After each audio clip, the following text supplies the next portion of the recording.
kakati ogenda kuba na kadi ya chia NUP ya DF emityana jogena mukaluka 2026 kubanga ono wali ku Lusegera ati kati oliruda wabo yimirite kakati lame katoli serious nga monna mawulire nkutidde na nnyo kakati kituufu mu government ya Mpuuga nga leader opposition nze nali minister of finance bakubya mawulire ku Lusegere mu NUP era nkyali mu NUP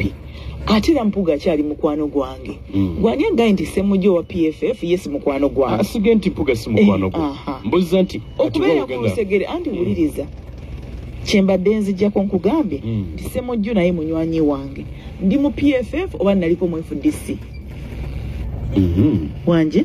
toliyo exactly kakati ebintu bino mu byawule ate soyirwa kibeera liikiriza nnyo naye ludda kinsanyusa omanyi kasita olabanga olina traction y'amaanyi nnyo mu mawulire nga buli omu agamba baagala kubanga kyenkakasa nti semujjo ali wanasobola obbagamba nti singa babadde bafunye opportunity nga PFF okumpa kaadi tebandyagadde agenda kutubuulira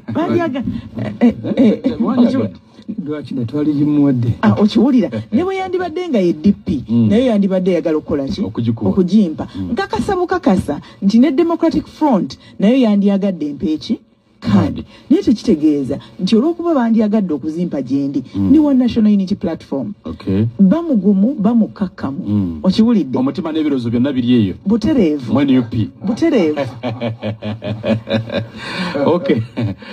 ampulirize mandu sokoli olale musomuju tulina kati PFF naye sawa yonejja abaga nti opposition buli kisanja bwe kituka ntubera mu kutondawo bibiina bipya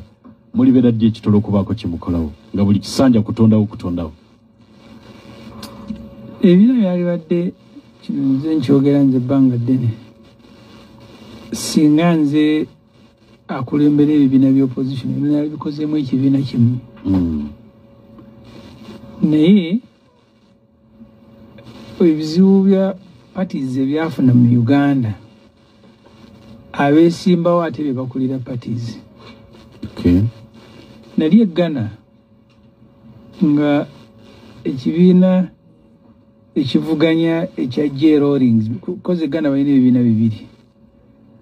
nga n'abeera Secretary General alekulira bwa Parliament agenda abeere Secretary General oba mpulira bulungi eyali Secretary General w'ekibiina ekyali ku opposition yalekulira mulimu gwa Parliament n'agenda afuuke Secretary General kati wana mu Uganda abantu balekulira wa Secretary General ogenda kwesimba ku Parliament njawulo nnene eggana oli yalekulira wa Secretary wa Parliament agenda abeere Secretary General w'ekibiina kye kubanga mulimu munene nnyo kafutiria nanambuza eno fulo y'aba youth eno ya bakyala eno nga alekulidde bwa member wa Parliament ekibiina nga kirina obusobozi kubanga ono ekizibu ky'okutandikirako bwavu oli omusaala gw'obwa member wa Parliament omusanga nga tafuna omusaala wa Secretary General obanga ati omugoba abamambabazi ya Secretary General w'NRM ne bagende Namboole ono Wakakoza tunebiseeyo Kakoza yalina independent naye nga yaleeta proposal z'okukyusa constitution w'NRM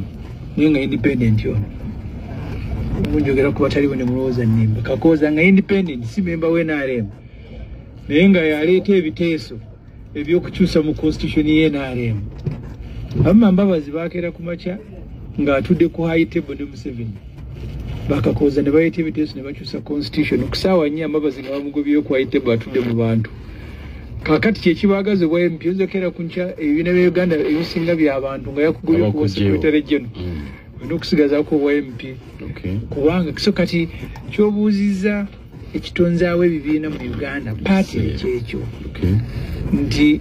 abo opposition nze nga Ssemunyu n'ayagadde nga bonna bali wamu ate era bwebuzaabuza abo ba Joyce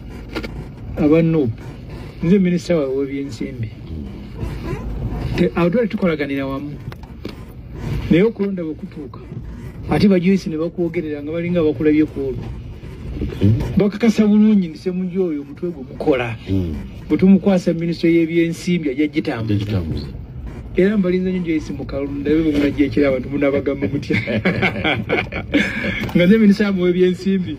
mujja kalubirirwa kwata mukatonya okuna lokata mwa okatuna